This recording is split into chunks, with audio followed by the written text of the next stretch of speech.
Good afternoon. I'd first like to introduce on my left Glenn Hansman, our first Vice President, and on my right, Terry Mooring, our second Vice President. Collective bargaining is about movement. It's about both sides moving closer together for the best interests of all involved. Unfortunately, the BC government has not moved in any meaningful way for months. In fact, they've not added a single new dollar to their proposal to improve the learning conditions for our students since October 2013. That's 11 months with no movement from this government on the most important issue, more support for children in our classrooms. Instead of finding creative ways to solve this dispute and keep schools open, this government is actually trying to prolong the shutdown with their $40 a day payment scheme. That amounts to $12 million a day and $60 million a week in taxpayers' money that should be put into our education system to give students and teachers more resources. In addition, the Minister of Education is going to great length to make the gap between his government and BC teachers appear as wide as possible. But when you crunch the numbers, the gap adds up to only $3 per student per day. Is fixing a system that's been underfunded for 12 years expensive? Yes. Of course it is. But the government needs to rethink its priorities and put kids first. If they can build a roof on BC Place for $500 million, or give a private power company in California $750 million, we can afford to invest in our children so they can start seeing smaller classes, they can have more support for children with special needs, and more specialist teachers to help all students reach their full potential. There is an achievable framework that can end this impasse and reach a fair settlement for all through mediation. On term, the two sides are only 1 year apart. On salary, we are only 1% apart. Yes, teachers have asked for a signing bonus, an idea originally proposed by government. The signing bonus would reflect the 1 year of this agreement that has already gone with no increase. In fact, BC teachers haven't had a salary increase since 2011. That's 3 years of zero in a row. More importantly, a deal needs to ensure that there are meaningful improvements to improve the learning conditions this year. The government has only offered the status quo, a learning improvement that has not got the job done. It hasn't addressed the needs of our students in our classrooms. In fact, what it has done is just rehired teachers who've been laid off because of the cuts the boards have had to make because of the underfunding. BC teachers are asking for a new $175 million fund in the first year. Even the government's own staff testified in court that the unconstitutional legislation they passed in 2002 stripped about $300 million a year in our classrooms, from our classrooms. Teachers are asking for some of that money back in a special fund while we wait for the government's appeal of its losses to wind its way through the courts. BC teachers have proposed a simple and practical way forward on the issues of students' learning conditions while the court process continues. First, the fund to address the learning needs of our students. The distribution of that fund at the district level would be decided by the local school district and the local teachers union to put more classroom and specialist teachers in our schools with our kids. Second, we've also proposed a fund to remedy thousands of grievances that could flow from the court's ruling that the government illegally stripped teachers' collective agreements. They denied our students smaller classes, extra support for students with special needs, and more one-on-one time over the last 12 years. This $100 million fund would serve as a redress for teachers and a settlement with government for their unconstitutional actions, similar to how they settled with the Hospital Employees Union for $85 million back in 2008. What teachers have asked for is to use this proposed remedy to help improve preparation time for teachers, in particular elementary school teachers, and some other small health benefit improvements. Government can choose to take this offer or potentially see thousands of costly and time-consuming grievances in the future. There are three major roadblocks to this settlement framework. First, the government has been unwilling to let bargaining happen at a pace required to keep things moving forward. It took me 14 days of talks with BCPC's lead negotiator in July to secure just one single bargaining date on August 8th. The second, the government has not responded in any meaningful way to the many significant moves BC teachers made face-to-face with Vince Reddy on this past weekend. The government remains entrenched and unwilling to be flexible. Finally, the government is trying to negotiate its way out of the court case. Despite losing in BC Supreme Court twice, the government is trying to undo the implications of those rulings. The BC Liberal government is fighting to keep money out of the education system. Their proposal E80 would supersede and replace all previous class size, class composition, and specialist teacher provisions. They want to nullify what teachers just won back in court and in any future court case. It's an unreasonable stand to take, and it's preventing both sides from moving forward. This is the single biggest obstacle to getting a deal which would see our schools open. Teachers say, let the courts decide. In the interim, increase funding to improve the learning conditions and negotiate a fair settlement. The government needs to drop E80 and negotiate fairly with teachers so we can end this strike. We've been ready to bargain anytime, any day. We're ready today if the government is willing to sit down. But they must show some flexibility and be willing to compromise, something we have not seen yet from this government. Teachers want to be back at work doing what we love doing the most, teaching. If the government is willing to move in the way that teachers have, we can get this deal done. Thank you. Premier Clark made it very clear today they're willing to wait as long as they need to get a negotiated deal. How long are your members willing to continue picketing? I think what we need to do, Ms. Clark today said that they're willing to be at a bargaining table and it should be negotiated at a bargaining table. Well, let's get to that bargaining table now. Let's get Vince Reddy back there. Government needs to show that they're available for full-scale mediation and that they're going to be in a position to move the way that we moved this past weekend, and there are more moves to make, especially on government side. Jim, the Premier also called. Jim, the Premier called for teachers to suspend the strike while these negotiations continue. Will teachers suspend the strike while they continue? Well, this is a government that's violated the Constitution twice. They illegally stripped our collective agreements and denied our students smaller class sizes, more support, one-on-one time. This is a government that was found to be bargaining in bad faith with us by this BC Supreme Court. And now this government is saying, trust us. We could have got a deal this past weekend if government was willing to move. They remain entrenched. They make comments about wanting to be at a bargaining table. So let's get there. Let's get this done, but it takes both sides moving. But you didn't answer the question. Will teachers suspend the strike while negotiations continue? Yes or no? We're not suspending any strike right now. We're also locked out. You have to remember, teachers are locked out.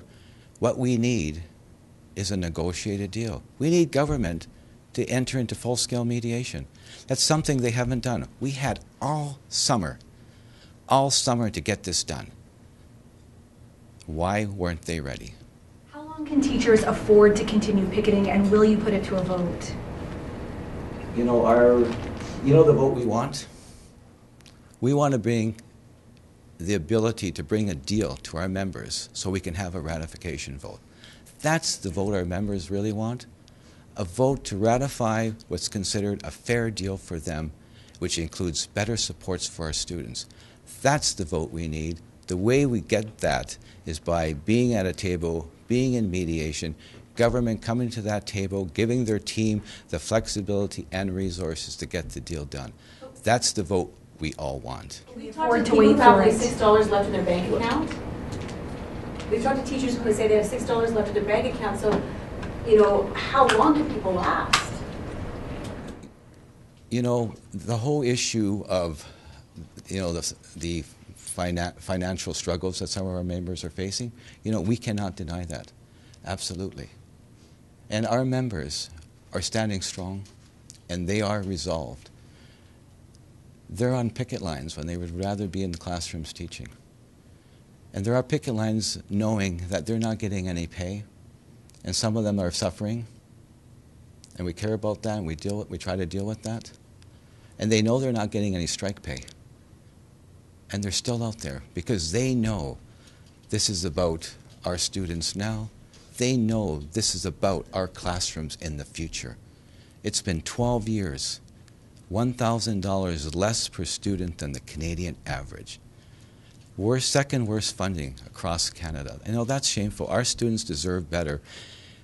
Government's own Standing Committee on Finance last year said this government needs to put more money into the K-12 education system in two particular areas, and it's mostly Liberal MLAs. They need to put more money into dealing with supports for students with special needs, and at a minimum, they need to at least give school districts the money to cover the downloaded costs like BC Hydro, MSP premiums, ICBC rates, and on and on. Did they act on their own committee? No, it's time. Jim, will you reduce or take the signing bonus off the table? You know, the signing bonus is negotiable. That's for us to be dealing with at the table. And we will talk about it. But we need a government also to be willing to talk about what's fair. Mr. Iker, Premier Clark brought up some specifics during her news conference today. First, she talked about the fact that the government's offered $375 million to deal with the issue of hiring more teachers and CUPE members. I just want to know if you can respond to that, and from the union's perspective, what's wrong with that? I mean, what Ms. Clark is referring to is the status quo. That's the Learning Improvement Fund. And in this year, that Learning Improvement Fund is supposed to be $75 million. $15 million has been negotiated away to CUPE. So in reality, it's $60 million. But that's the fund that disappears every year. So they put in the status quo. Boards have had to lay off teachers. You know the headlines we experienced the last few months in some of the districts like Coquitlam. And then school districts use some of that money to hire back teachers that they've been forced to lay off. That doesn't address the complex needs in our classrooms. What we need, and that's what our proposal is we need government to provide new funding on top of the education budget to actually so we can start dealing with the learning needs of our students in a very cooperative way, school district, local teacher union, sitting down and working out where that money is best used in terms of classroom teachers or learning specialist teachers. She also raised some issues there, some other specifics that the Teachers Federation still wants to argue over: an extra day off for high school teachers, massage benefits, and the $5,000 signing bonus. How do you respond to those? Well, I think Ms. Clark was mistaken when she made those comments, and what we're looking for is the modest improvement in massage from $500 to $700. We never ever had on the table unlimited massage, though there are unions that have that. That was never on the table. There was a proposal, and I'll speak to that proposal. There was a proposal for $3,000 for massage for some members who are in chronic pain, members who need some extra help in massage to give them some quality of life. Government knew what that was all about, and we had to take that off the table. But that was so to enable some of our members to have some quality of life and to be able to work in the classroom. And there was never, ever any proposal to give secondary teachers one day off. The proposal was to give secondary teachers 2 days of additional preparation time, which is work that they do in the classroom to be planning and working with students. And we've taken that proposal off the table. But preparation time is still on the table, mostly for elementary teachers. What do you think the real reason is then that the government doesn't want to negotiate? You know, it's unfortunate. There's all sorts of things that we hear out there. They think it's a political struggle. It's not a political struggle for us. You know, I want to meet with Ms. Clark. We've put that out there. We sent her a letter. She said it was in February. Yeah, I think it's a good idea to meet. We can talk. So, it's time. It's time to meet with the Premier of the province.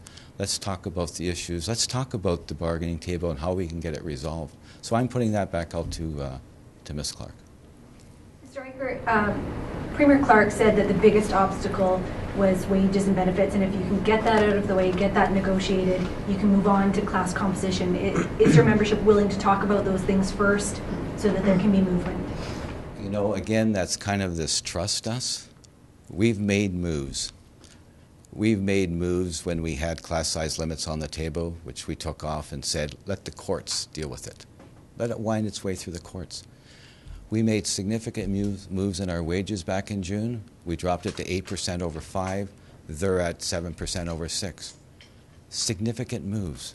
Did government move in any significant way? No. We just took off $125 million off that particular fund I talked about. Did that motivate government to move in any way? No. Did they put one single dollar this past weekend to address the learning needs of our students? No, they didn't. So do you think they're trying to break you by waiting? Sorry? Do you think they're trying to break you by waiting? Well, some people think that they're trying to break our union or to break our members. And, our members know what this is about, what's at stake. And this is about the learning needs of our students. This is about the future of our classrooms. So our current students and the next generation of students have more support and resources for them.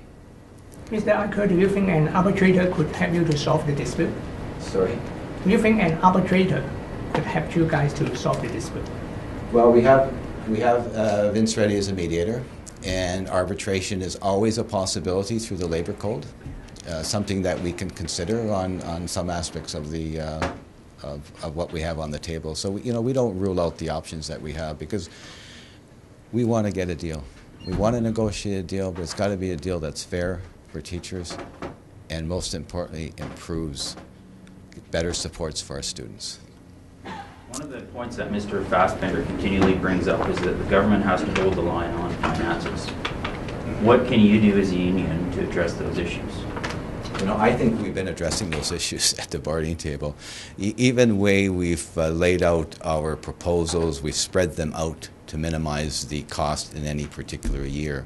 And like I said, when you look at our proposal in terms of the fund to support the learning needs of our students and the fund to deal with the retroactive grievance remedy, when you put those two funds together, that represents $3 a day per student in this province over 5 years.